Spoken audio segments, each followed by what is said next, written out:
Olá, ouvintes da Rádio Madalena. Eu sou a Rita Kel, nós estamos começando mais um Conversa Solta. Hoje eu tenho um convidado muito conhecido, ele é mais do que os convidados de São Paulo que eu costumo trazer, ele é conhecido no Brasil, eu acho, que é o jornalista Marcelo Auler, que tem um blog bastante incômodo para uma parte dos políticos muito conservadores. Olá, Marcelo, como é que está? Tudo bem? Olá, Maria Rita, prazer estar conversando com você, com os ouvintes da Rádio Madalena. Muito bom conhecer a rádio. Então, Espero que gostem do que eu vim falar aqui, das bobagens que eu vou dizer. tá. Talvez não seja o caso de gostar, porque você vai contar umas coisas um pouco chatas, né? Não são todas... para não dizer que não falei das flores, digamos assim. Né? Mas são histórias, né? São histórias contemporâneas que nós estamos vivendo, nós temos que saber delas. Exato, por isso que eu te chamei. Porque a gente vai vendo, às vezes, em histórias de uma pessoa aqui, de outra pessoa ali, a gente vai vendo, vai tendo um panorama do que está acontecendo no Brasil, não é? Marcelo, eu quero começar com essa notícia, que depois de 49 meses, é isso? É isso mesmo? 49 Alguma meses? coisa assim, desde junho de 2016. É tempo a beça. Nossa. Muito, muito tempo. Desde antes do impeachment da Dilma, não lembro que mês foi o impeachment. Antes do impeachment da Dilma. Exato. Então, a delegada Érica Mialik Marena. Érica Mialik Marena. Ela processou seu blog, não é isso? Sim. E agora parece que ela desistiu? Não, ela perdeu e desistiu de recorrer. Ah, entendi, ela perdeu. Ela moveu 3 processos contra o blog, perdeu em 2, tem um terceiro andando. Nesse mundo criminal, ela teria uma chance de recorrer para ver se mudava a sentença, mas desistiu de recorrer porque viu que já seria uma derrota, nova derrota. Resta qual era o pretexto dela para processar seu blog? O pretexto são as reportagens que eu apresentei sobre a Lava Jato em 2015, 2016, falando, uma delas dizendo que ela, a delegada Érica, para quem não lembra, foi quem batizou a Operação Lava Jato de Lava Jato. Ela trabalhou na Satyagraha também. Ela estava lá com o Deltan e com o delegado Anselmo, Márcio Anselmo, e o Igor também. E junto ao juiz Sérgio Moro. Depois ela foi removida para Santa Catarina e provocou o suicídio do reitor chancelier. Foi... Quem prendeu, ela quem fez a operação que prendeu o chancelier sem culpa no cartório, e além da prisão, conseguiram afastá-lo da universidade, impedi-lo de entrar na universidade, e isso levou ao desespero, e ele acabou se jogando do 7º andar de um shopping em Florianópolis. Depois ela foi ser superintendente da Polícia Federal em Sergipe, e depois ela foi com o Sérgio Moro para o Ministério da Justiça, onde ela dirigiu o Departamento de Recuperação de Ativos Financeiros, o DRCI. Eu queria só voltar um pouco para o suicídio do reitor, Marcelo. Sei que está longe no tempo já, 2015, hoje em dia é muito tempo, anos, né? Mas me conta qual foi a acusação que ela fez contra ele? Elas estavam investigando o suposto desvio de verbas de um programa de governo da pós-graduação. E ela insinuou que o reitor tinha participação nesse desvio, coisa que o reitor nem era da época do reitor, foi bem anterior à época do reitor. Poderia ter sido ele. Não tinha, ele não tinha culpa nenhuma. Uhum.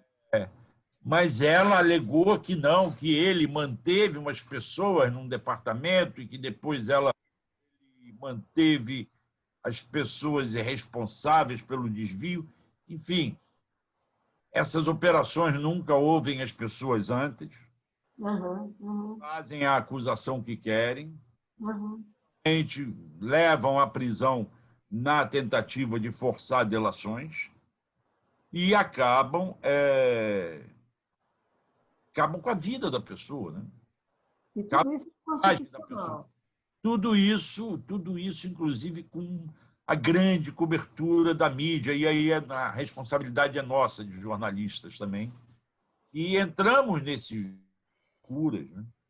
Agora, recentemente, houve outra operação parecida aqui no Rio, envolvendo desvio de verbas em Goiás, e eu não sei nem por que veio para o juízo do Rio, e que prendeu um pesquisador da Fiocruz, famoso, Uhum. Mas a e Fiocruz é no Rio. é no Rio. E ele prendeu por acusação de desvio de verba. Porque era uma jogada de verba do pessoal de Goiás, aquele ex-secretário aí de Estado de São Paulo, que foi preso também agora do Dória, e aí afastado, da época que ele era ainda secretário em Goiás, e depois ele foi do governo federal com Michel Temer, se eu não me engano, agora eu não vou me lembrar os cargos todos, e houve lá uma jogada de contratação pela Funasa, pelo Ministério da Saúde, de uns laboratórios, de umas entidades ligadas à medicina, e uma dessas contratações foi feita através de um instituto da Fiocruz, a Fiotec. Em resumo, eles foram contratados para fazer pesquisa sobre um determinado assunto relacionado, não era Covid, mas era alguma outra doença, e a concorrência foi grande, a empresa ganhou reduzindo o preço dela, foi um preço de mercado, só que depois da concorrência feita, depois já como estava sendo tocado o projeto, a Funasa falou para a Fiotec, para a Fiocruz, da necessidade de ampliar a área de atuação, o número de pesquisados. E essa ampliação gerou um aumento de contrato. E aí a acusação é que isso foi uma jogada para fazer valer o preço inicial da empresa contratada, e foi para desviar a verba. Acontece que o pesquisador da Fiocruz, que tocava esse projeto lá, não foi responsável por nada. Ele recebeu uma ordem da Funasa para aumentar. Assinaram lá. E ainda assim ele está sendo processado aqui. Isso é só para mostrar que esse pessoal prende para depois perguntar. Poderia perguntar primeiro, esclarecer e prender quem tiver culpa no mercado. Isso não aconteceu. E no caso da Lava Jato ficou famoso isso, a prisão. Então, quando eu fiz a reportagem, eu tinha ido lá a Lava Jato é de março de 2014. Você tem uma ideia? Eu só fui a Curitiba cobrir a Lava Jato em julho de 2015, ano depois. Cheguei lá e comecei a recuperar histórias que os nossos colegas da imprensa tinham deixado passar batido, né? Eu tentei falar com o juiz Sérgio Moro, e eu, por acaso, já conhecia o juiz desde 2007, reportagem, quando eu era no Estadão, sobre uma operação que ele fez chamada Fênix, Operação Fênix. Essa operação desbaratou uma quadrilha de tráfico de drogas do famoso Fernandinho Beramar, que atuava lá da divisa do Paraguai com o Paraná. E com isso foi o Moro. O Moro que conseguiu. Moro, que fez junto com uma equipe da Polícia Federal. Ali eu conheci o Moro, a gente ficou amigos, não sei. Relação de fonte e jornalista. Depois foi transferido para Brasília. Quando eu ia a Brasília, nos encontramos, almoçamos algumas vezes juntos. E quando em 2015 eu voltei lá, ele me recebeu, mas não queria falar comigo de jeito nenhum sobre assunto nenhum. Não vou falar. Não vou. Isso ele já como juiz. Já como juiz, e a Operação Lava Jato já com um ano e pouco. Uhum. Isso. E ele estava falando com outros jornalistas. Uma vez, inclusive, ele disse que não tinha tempo para me receber. Por acaso, eu estava na Justiça Federal para falar com outro juiz sobre outro assunto, outro processo, sei lá o que era. E, em frente à vara dele, eu vi ele recebendo um jornalista do Estadão. Eu Ah, mandei um e-mail para ele, disse, legal, o senhor não tem tempo para me receber, mas... você falou para ele? Falei, claro. Né? Uhum. Ah, Uhum. eu tenho o hábito de mandar mensagens, inclusive para a Érica. Mandei várias mensagens, vários e-mails pedindo entrevista, dizendo, vou falar da senhora, vou falar isso. A senhora quer falar? E não tinha resposta. Uhum. O Moro, uma vez ou outra, ainda me respondia. Quando eu comecei a fazer perguntas mais incômodas, ele pediu para que eu não procurasse mais. Por favor, não me procure mais. Mas eu continuava mandando mensagem para ele assim mesmo. Uhum. E aí eu fiz uma matéria, eu tentei falar com o Moro, eu tentei falar com os procuradores, eu tentei falar com a polícia, mas quem é Marcelo Auler? Não sabe quem é Marcelo Auler. Blog, não estava mais em nenhum jornal grande. Eles olham o nome do órgão de imprensa. E aí eu toquei a vida com as fontes que eu fui fazendo lá. E fui descobrir Uhum. uma série de coisas. Entre essas séries de coisas, uma perseguição a um delegado da Polícia Federal, que desde o início estava mostrando as ilegalidades da Lava Jato, como o grampo que eles instalaram numa cela dos doleiros, ilegal, e que isso Uhum. nunca foi explorado devidamente. Nenhum tribunal julgou essa questão dessa ilegalidade. E esse delegado foi perseguido? Esse delegado foi perseguido por 3 anos. Ele era considerado dissidente da Polícia Federal. Ele teve problemas de saúde psiquiátricos, teve que fazer tratamento, teve que se licenciar. E depois de 3 anos investigando a vida dele, ele, um ex-agente da Polícia Federal e 2 advogados, um de São Paulo e um do Paraná, sofreram as maiores perseguições possíveis. Tiveram as vidas reviradas de cabeça para baixo. Quebraram sigilos bancários, telefônicos, fiscal deles todo para provar que eles tinham vendido, iam vender um dossiê com notícias falsas da Lava Jato. Não conseguiram provar, tiveram que arquivar o inquérito sem nenhuma denúncia, mas isso depois de 3 anos de perseguição. E ele não teve direito a nenhuma reparação simbólica, esse delegado. Não, ele não quer nem falar no assunto, ele nunca falou no assunto comigo. Eu soube por terceiros sempre. Entende? Às vezes que eu consegui encontrar com ele, ele disse, não me pergunta mais sobre esse assunto, para mim é passado. Não Uhum. quero saber disso, não leio mais sobre isso. Ele deve ter ficado muito angustiado, né? Isso Imagino. é muito, muito, muito. E aí, quando eu fui lá, eu soube que ele tinha prestado um depoimento num inquérito que abriram para persegui-lo.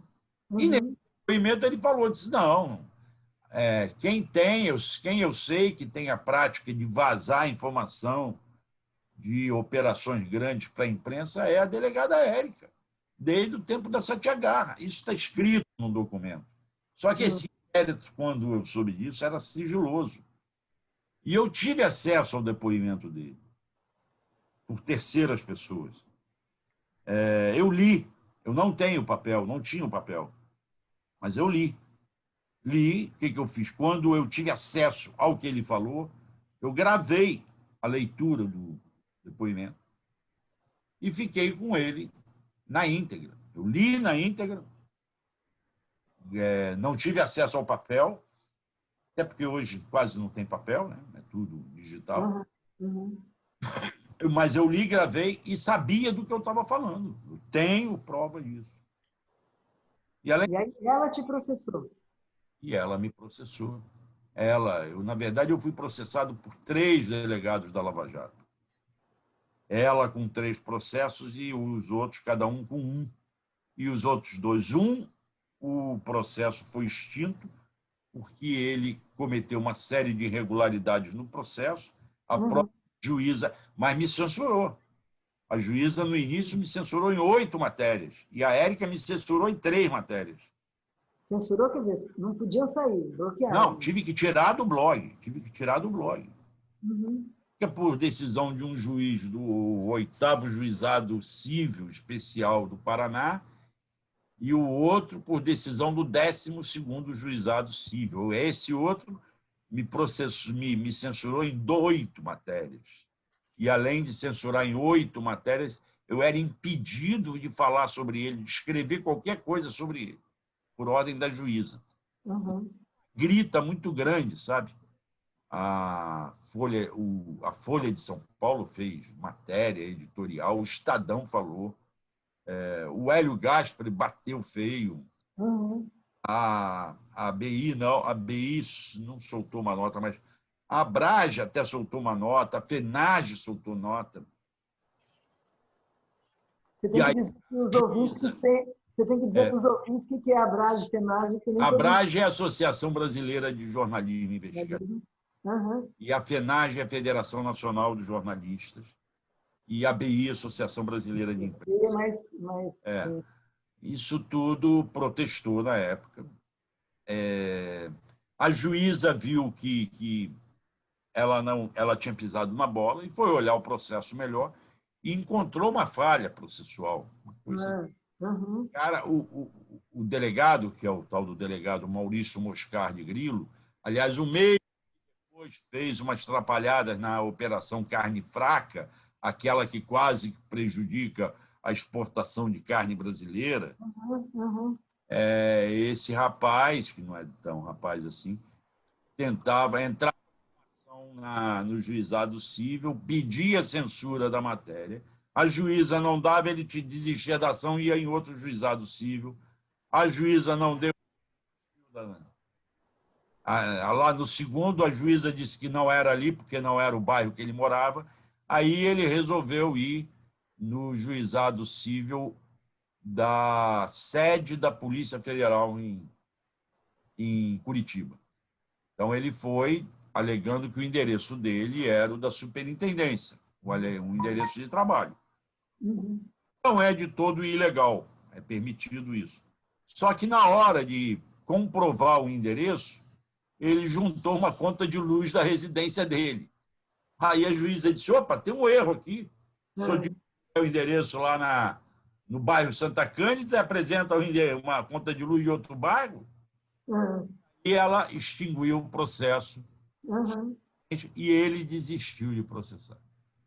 O outro delegado, não. O outro delegado foi me processar. Ele tinha sido transferido para Santa Cruz do Sul, no Rio Grande do Sul. Uhum.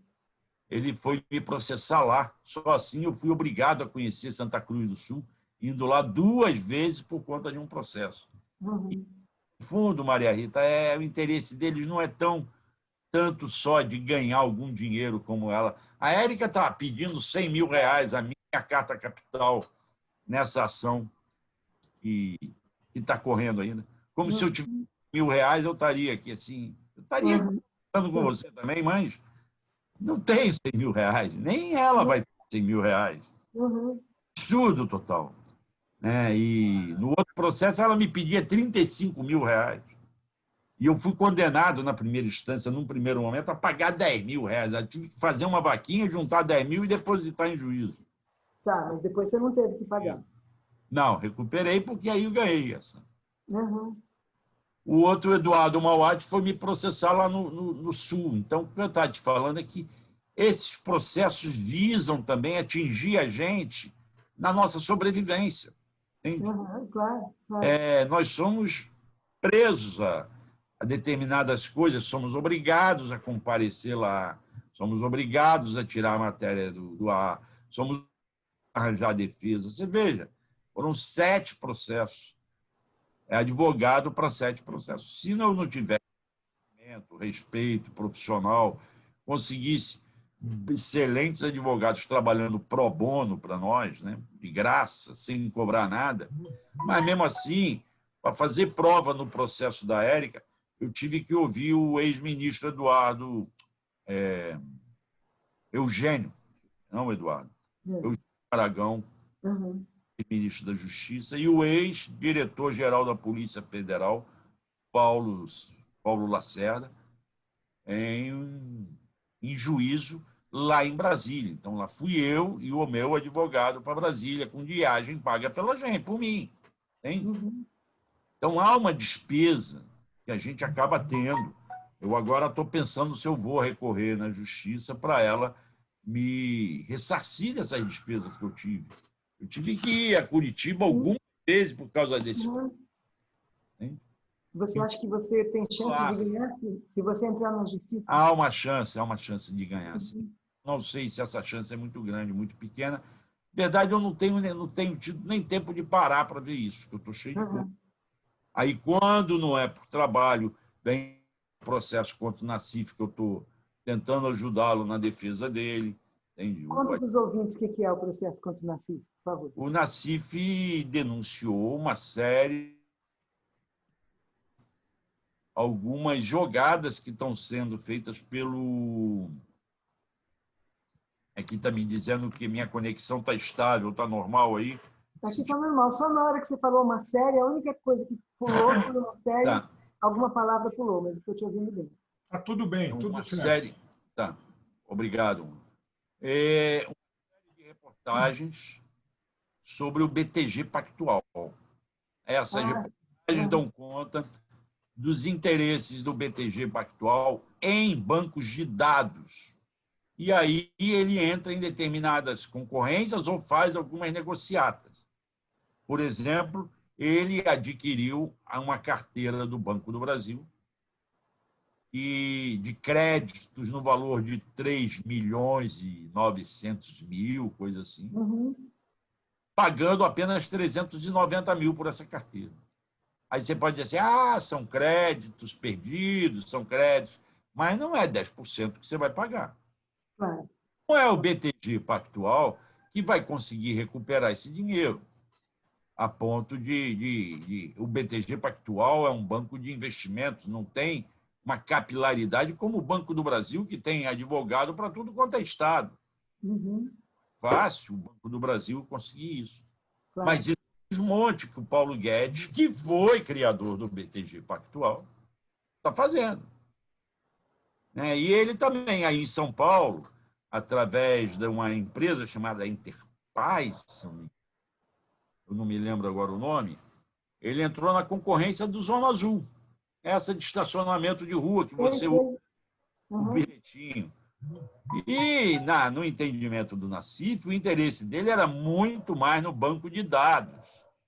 Ele, para ganhar essa concorrência, houve certas exigências que tiraram do páreo outros concorrentes, como, por exemplo, você antecipar 30% ou 40% do que você vai receber. Então, no início, você já dá 40% da previsão do seu recebimento, do seu faturamento com aquilo. Como pode?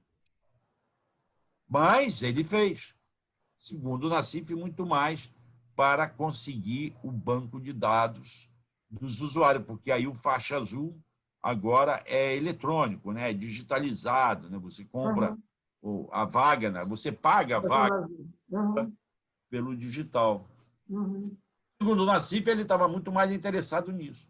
E o BTG está movendo uma ação contra o Nassif de perdas e danos desde janeiro. E em junho entrou com uma outra ação pedindo para que tirasse do ar as matérias. Foram 11 matérias censuradas.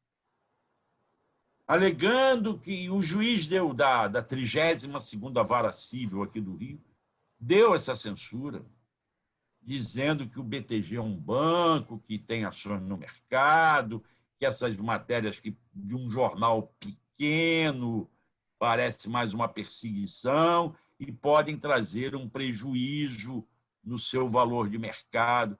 Ora, as matérias são feitas desde junho de 2019. Ele foi recorrer em junho de 2020. Que valor de mercado que foi afetado por isso? Não, conversa para boi dormir. Se for assim, o valor de mercado, quanto mais fake news você espalha, mais você tem mercado. Pois então, mas ali não é nem isso. Estou dando um exemplo extremo. E ali é o interesse público, porque o juiz não levou em conta que o Ministério Público de São Paulo abriu uma investigação por conta dessas matérias. O Tribunal de Contas pediu explicações por conta dessas matérias. Ao Nassif. Então, ao Nassif não, ao BTG. A prefeitura. Tá. Porque é bem público. E o jornalista é esse. Esse tem sido a tradição do Supremo Tribunal Federal de dizer isso, que não cabe censura, nem quando a matéria é crítica, porque o papel do jornalista é ser crítico mesmo. Evidente. Entende? Se não for um jornalismo crítico, não é jornalismo. Isso está em decisões de diversos ministros. Tanto que o Nassif agora está recorrendo ao Supremo com uma reclamação, que aí, para nossa surpresa, por questões não de mérito, não do conteúdo da questão, mas de processamento, do rito processual, o Marco Aurélio Melo rejeitou a reclamação. Nassif está tendo que agravar a decisão para que veja a primeira turma lá, onde atua, rever essa decisão de não aceitar a reclamação.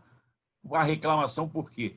Porque há uma decisão do Supremo, desde 2009, na famosa ADPF 130, movida pelo PDT, que discutiu se a lei de imprensa foi ou não acolhida pela Constituição de 88, e o Supremo entendeu que não foi. Desde essa época, tem sido praxes o Supremo, já virou jurisprudência, inclusive, dizer que não cabe censura em hipótese alguma com a Constituição de 88. Pode, sim, ações de reparação de dano, pode ação de direito de resposta, pode, mas não pode tirar matéria. Imagina se isso fosse num jornal papel. Você ia à casa das pessoas buscar o jornal e dizer assim, me devolve aqui que eu tenho que tirar uma matéria. Não tem como, entende? Agora, eu não sei se você... Porque a gente é da mesma geração, né? Eu trabalhava... Da censura prévia. Na ditadura. Eu lembro que eu tinha que... Cada um de nós... Eu trabalhava no jornal Movimento. Nós nos conhecemos no Movimento. A gente tinha que... Nos conhecemos lá. E eu, como era mais foquinha, era mais nova, eu era as que tinha que ir no sábado, com o jornal já impresso, levar na Polícia Federal, ficar esperando. Eles liam... Não, mas ele manda... Não, Maria Rita, não, corria de outra forma. Nós éramos obrigados a escrever, deixa eu te falar, nós éramos obrigados a escrever na quarta-feira, mandava a matéria para Brasília, em laudas, a censura lia, vinha de volta na sexta-feira para fechar o jornal. Me lembro disso. Mas por que eu tinha que ir na Polícia Federal aqui? Eu me lembro disso que eu ia várias vezes, eu lembro. Eu não tenho noção disso. Mas eles... Não, era no movimento mesmo. Tanto no movimento mesmo. Eu fui lá várias vezes. Eu tinha que levar o jornal, esperar eles lerem. Talvez eles estivessem conferindo se estava de acordo com a censura. Pode ser isso. Pode conferir se tinha matéria proibida ou não. Mas nós precisamos escrever o jornal com antecedência, mandar para o Brasil. Tinha todo um custo essa operação. Mandar não era por e-mail, era pôr no envelope. Não, pôr envelope, mandar para uma lote, ou então ir na porta de um avião, pedir alguém para levar, por favor, aí um boy ficava em Brasília esperando, você telefonava, está indo na mão de... Isso eu vi muito depois com filme, a gente fazendo com filme de fotografia, a revista Veja. Eu não me lembro como é que era a remessa do movimento, mas toda quarta-feira nós éramos obrigados a mandar isso. Saía malote do Rio, saía malote de São Paulo. Isso é Belo Horizonte. É verdade. Era o nosso Teodomiro Braga que comandava a sucursal de Brasília. Em Brasília. Entende? Teodomiro Braga. Eu lembro só que eu ia depois levar o jornal, como eu era bem forte. Para conferir. Eu ia levar para conferir. Não, você era forte. Eu estava começando no jornalismo naquela época. Então, acho que estava. Eu comecei em 74. Eu comecei jornalismo, sabe onde? Eu comecei jornalismo no Jornal do Bairro, que era do Raduan Assar. A família dele era uma família de comerciantes em Pinheiros, e ele era o filho que não dava para o comércio. O filho meio intelectual, meio... Então, o pai deu um jornalzinho de bairro para ele fazer. E você ia lá escrever? Escrevi uma coluna de 40 linhas. Eu escrevi uma coluna de... Na época não era por toques, era linha. Então, eu tinha que qualquer assunto, eu tinha que enquadrar em 40 linhas. Eu comecei na Rádio Globo. Eu comecei na Rádio Globo em 74. Em 76 eu trabalhei com... Eu fiz... eu colaborei, passei a colaborar com o movimento, como colaborava aqui no Rio com o Pasquim também, que era outro censurado. Uhum. Também Eu tinha que passei a censurar. É. mandar o material todo para censura, para Brasília. Meu sonho de ascensão como jornalista era que algum dia me chamasse para escrever no Pasquim, mas eu Eu nunca fui escrevi, eu não me tão chamaram, não. Eu feliz fui lá. Eu não me chamaram, não. Eu fui lá de penetra e consegui escrever lá. na porta. O Ciraldo me adotou como foca dele, e aí eu escrevia lá e fiz algumas grandes entrevistas com ele. Nós entrevistamos aí em São Paulo Dom Paulo Evaristo Arnes, Uhum. entrevista aqui até com Paulo Brossard, outras entrevistas. Depois eu fui morar em Brasília e fiz entrevistas lá com alguns jornalistas, montamos um grupo de jornalistas e mandávamos para o Pasquim publicar, né? Entre elas aquele famoso lado do autêntico do MDB do Paraná, Aquele famoso, eu não ouvi a palavra, aquele famoso deputado do MDB autêntico do Paraná, agora esqueci o nome, mas daqui a pouco eu lembro o nome dele. Tá. Fizemos. Mas então é isso, a censura da Lava Jato era muito mais para criar problema, para amedrontar a gente, para intimidar a gente, né? A mim não intimidou, como não intimida ao Nassif e aos mais cascudos, como nós mesmos, que somos antigos da profissão, né? Eu tenho 46 anos nessa brincadeira, entende? Eu, graças a Deus, sobrevivo independentemente de empresa nenhuma, graças a uma aposentadoria que eu tenho e graças às colaborações que as pessoas dão para o meu blog. Meu blog sobrevive de leitor. Eu não aceito anúncio do governo. Tem esse no Google, que como eu tenho pouca leitura, eu sou muito mais conhecido pelo que reproduzem do meu blog para outros blogs. Sim. Mas eu vivo da doação de leitores, que pinga ali 15, 20, 100 reais uma vez ou outra, não sei o quê. Vai pingando, e eu vou vivendo disso. E você acha ruim divulgar para quem está ouvindo como é que pode fazer essa doação? Está no blog, vai no blog. É uma conta bancária, blog é marceloauler.com.br. O blog a gente conhece. Repórter. Tá?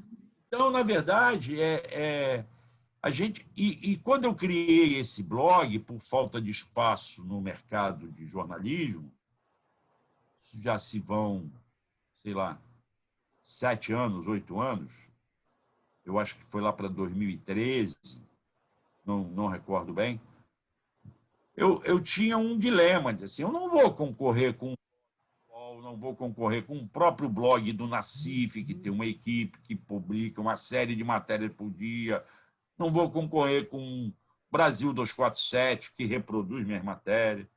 Eu sozinho. Então, eu vou fazer o que eu sei, reportagem, escrever reportagem.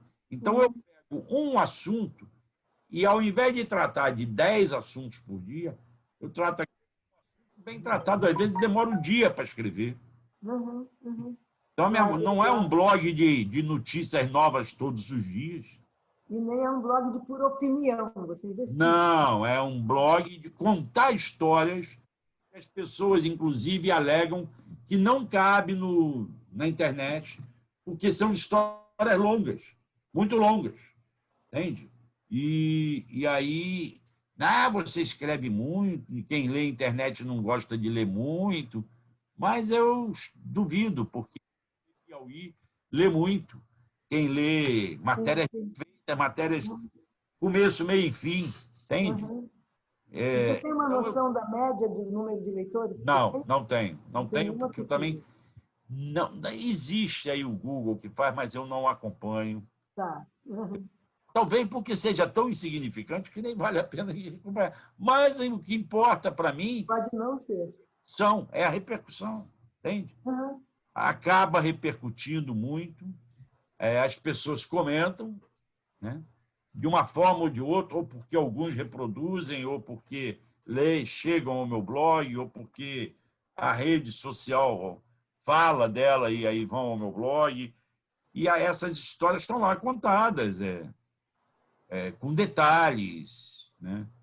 Eu queria comentar uma história que você abordou. Eu peguei algumas aqui para você comentar, não sei se vai dar tempo de comentar todas que eu captei aqui. Você escreve sobre o aborto dessa menor que foi estuprada, não é isso? Sim, E escrevi. o presidente da CNBB chamou o aborto de crime hediondo, é isso? E não o estupro. Exato. O aborto, não, ele falou que os dois são hediondos, o estupro e o aborto. Bom, pelo menos isso. Eu mostrei que há uma divisão na igreja. Você não pode imaginar que algum religioso católico vá defender o aborto. Nenhum deles defendeu o aborto. Claro. Uhum. Agora, entre defender o aborto ou não defender o aborto e criminalizar uma menina de 10 anos que foi vítima de um crime hediondo, há uma diferença muito grande. Claro. Essa matéria, quando eu fiz, é para mostrar como há, dentro da igreja, divergências na forma de entender isso. Eu tenho participado de alguns grupos de conversa de católicos que entendem essa questão, entende? Que não vai se defender o aborto, mas também não vai se criminalizar a menina. Uhum. Nós Claro. estamos chegando num fanatismo religioso. As pessoas acusam os evangélicos, mas em alguns setores da Igreja Católica, quando nós íamos pensar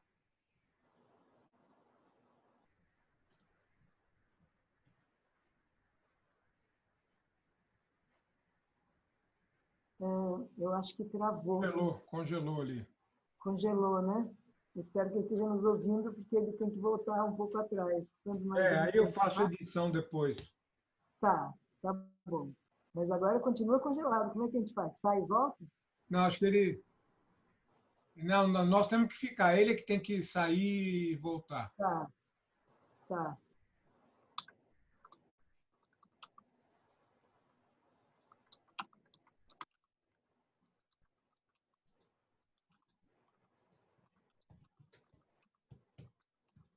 Eu estou escrevendo isso para ele Eu também. ver se ele... Será que ele saiu para voltar? Ele não está mais aqui, Mauro. Tá, ele vai entrar de novo. Então a gente faz a edição nesse ponto aí. Beleza. Onde está ele? Você acha que isso é censura ou é a internet que está ruim nele? Deve ser a internet. Esperamos que sim. A gente nunca sabe. Esperamos que sim, que seja só a internet ruim. Sumiu total ele. Não, ele saiu. Daqui eu que estou controlando, ele saiu. Ele deve estar entrando de novo. Está tentando voltar. Uhum. Ops, esse clean é alguma coisa desse tipo? Não, é minha daqui, Ah, tá. Poxa. Estava boa demais. E dá para descontar esse tempo? Não, claro, ele já está entrando. Já Alô, entrei. Oi, eu acho que houve algum problema na minha conexão aqui, que ela caiu. Sem problema. Eu faço a edição. Nós ficamos falando mal de você enquanto isso. Não, fala. Tudo bem. Onde estávamos? Quando nós íamos pensar, você estava falando Eu falava o seguinte, quando que nós íamos pensar que o Recife, a Arquidiocese de Olinda, Recife, teve um dos mais proféticos bispos da Igreja Católica Brasileira, que foi Dom Helder Câmara. Chegaria a um tempo, como foi agora, de ter um seminarista na porta de uma igreja xingando de assassino uma menina de 10 anos que foi vítima de um estupro. Sim. Entende? Eu não consigo entender qual é o Deus dessa igreja. Claro.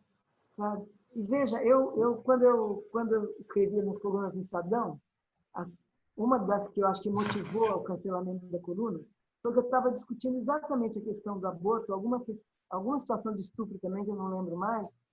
E a minha pergunta é a seguinte: tá bom, o embrião abortado é uma vida, mas a própria sociedade conservadora não se comporta como se fosse uma vida humana, porque senão se faria homenagens fúnebres e sepultamento cristão para o embrião abortado, por exemplo, espontaneamente.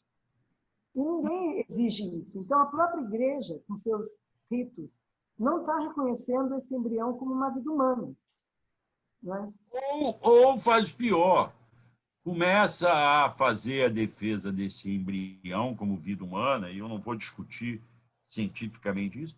Não estou discutindo cientificamente. Não, pois é. Mas aí há católicos, carolas, que vão à missa, comungam e dizem ser cristãos e seguirem a fé, e que desprezam um menor de rua. Pois é. Aí não é nem embrião, é um ser humano. É um ser humano mesmo. É um ser humano, aquele que Deus disse que veio a minhas criancinhas. E os pobres. E eles desprezam. Mas na hora de combater o aborto, não, nós estamos defendendo uma vida. Na verdade, eles estão combatendo a vida que está sendo vivida na sarjeta, a vida que a sociedade está jogando na periferia, com fome, sem que a polícia está matando, que a polícia está matando com tiro ou na cabecinha ou nas costas. E essa é piedade. É isso que eu digo. Qual é o Deus desse pessoal? É o mesmo Deus meu? Eu sou um católico, eu acredito, eu pratico da minha maneira. Agora, o Deus é o Deus do amor, cara. Não é o Deus da vingança. Não pode ser o Deus da vingança. Claro, esse é o Deus do Antigo Testamento, né? Esse pois Deus caralho. Não dá para fazer assim, caraca. Entende? Tem que ter um pouco mais de discernimento e de coerência na sua vida. Prega uma coisa na igreja, vive essa coisa fora da igreja. Mas aí não. As madames vão à igreja e depois atravessam a rua quando vem um negro, quando vem uma pessoa mais pobre, quando vem um morador de rua. Não vê nele o Filho de Deus que está jogado por conta da sociedade, dos males sociais. Claro. Eu fiz colégio católico no tempo da teologia da libertação. Foi muito libertador, inclusive. Para mim também, foi o Colégio Marista aqui no Rio. Colégio Marista aqui no Rio. Eu fiz nessa época também. Essa época era com um padre que depois veio a ser capelão dos presídios aqui. Já naquela época, padre Bruno Trombeta, ele celebrava uma missa aos domingos no porão de uma igreja, um pessoal da esquerda, mais ou menos. Ia lá escondido, às 6 horas da tarde, no porão da igreja, e era uma missa que cada um analisava as leituras da missa de acordo com o seu entendimento político, social. Fazia Bem nessa época, ainda não existia, eu acho, a teologia da libertação, era 72. Não, existia sim, era dos anos 60. É dos anos 60. Eu não conhecia aqui no Rio nome, entende? Eu conhecia porque o meu colégio de freiras era progressista ligado à teologia da libertação. Então, aonde? Aí em São Paulo? Aqui em São Paulo, Eu sempre vivi em São Paulo. E o meu era aqui no Rio, o Marista aqui no Rio. Cujos amigos de Colégio Marista são amigos até hoje. A gente continua até conversando, trocando ideias sobre tudo isso aí. Eu queria te pedir para o Mauro, ele deixou a gente passar um pouquinho de tempo, mas não pode passar demais, senão, como tem um padrão, os ouvintes acabam abandonando a escuta. Né?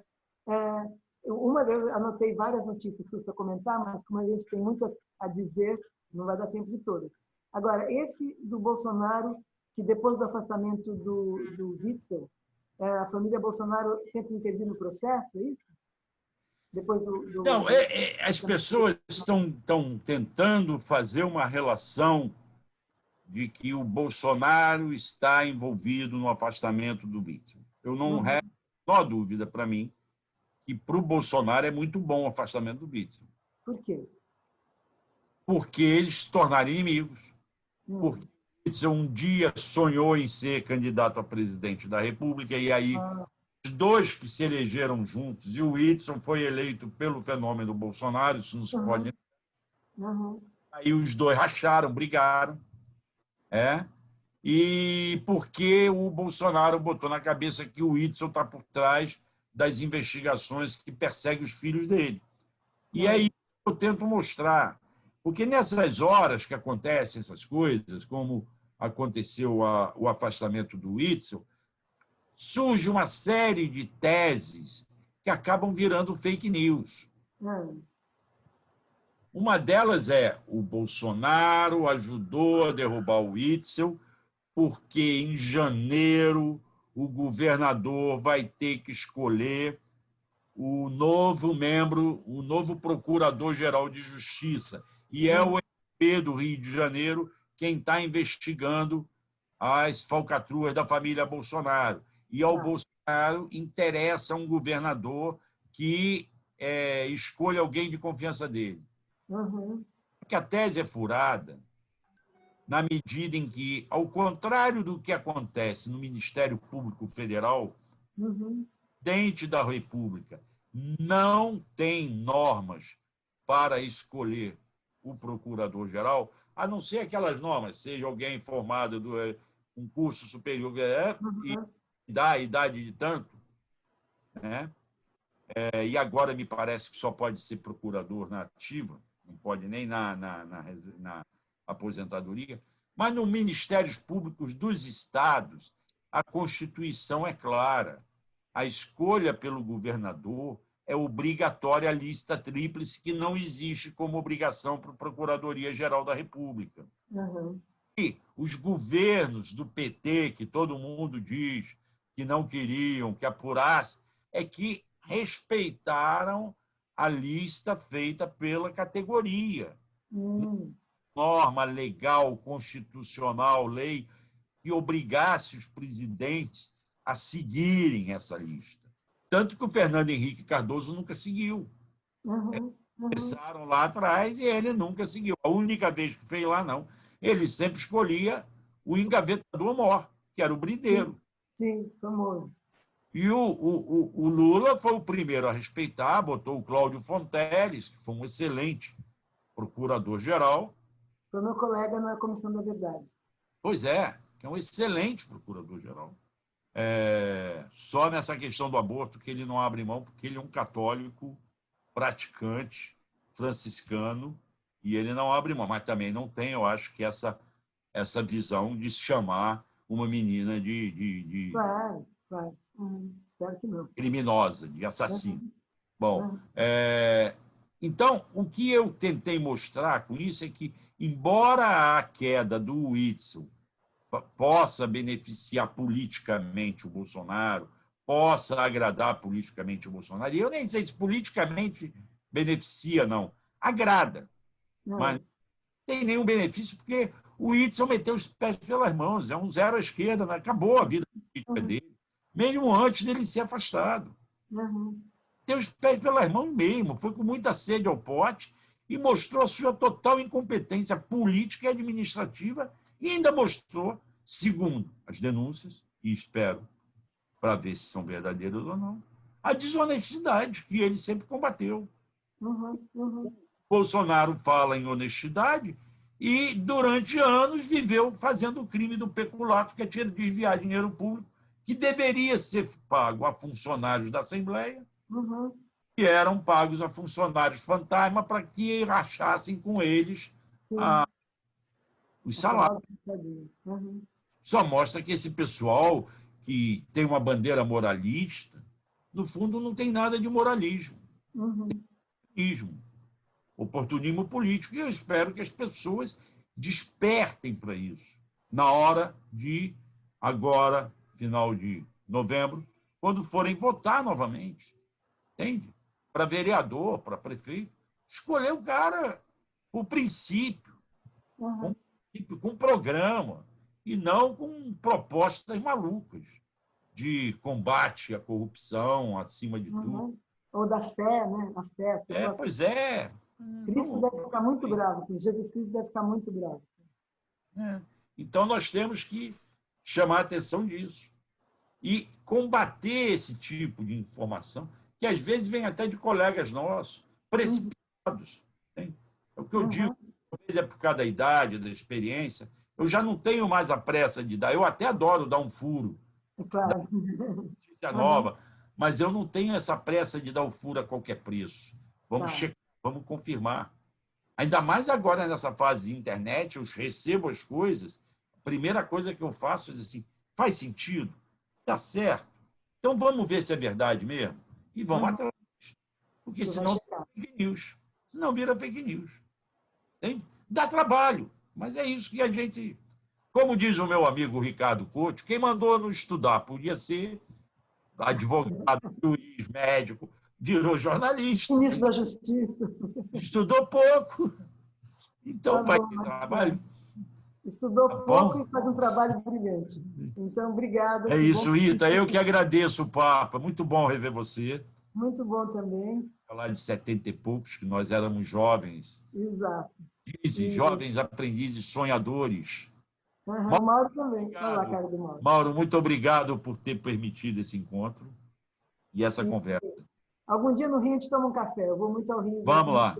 Vamos tomar um Apesar café. de tudo, Tá bom? coitado do Rio. Então venha. Abraço para você, Mauro. Obrigado. Abraço a todos todos. vocês aí, os ouvintes da rádio. Obrigado. Muito boa reportagem, muito boa entrevista.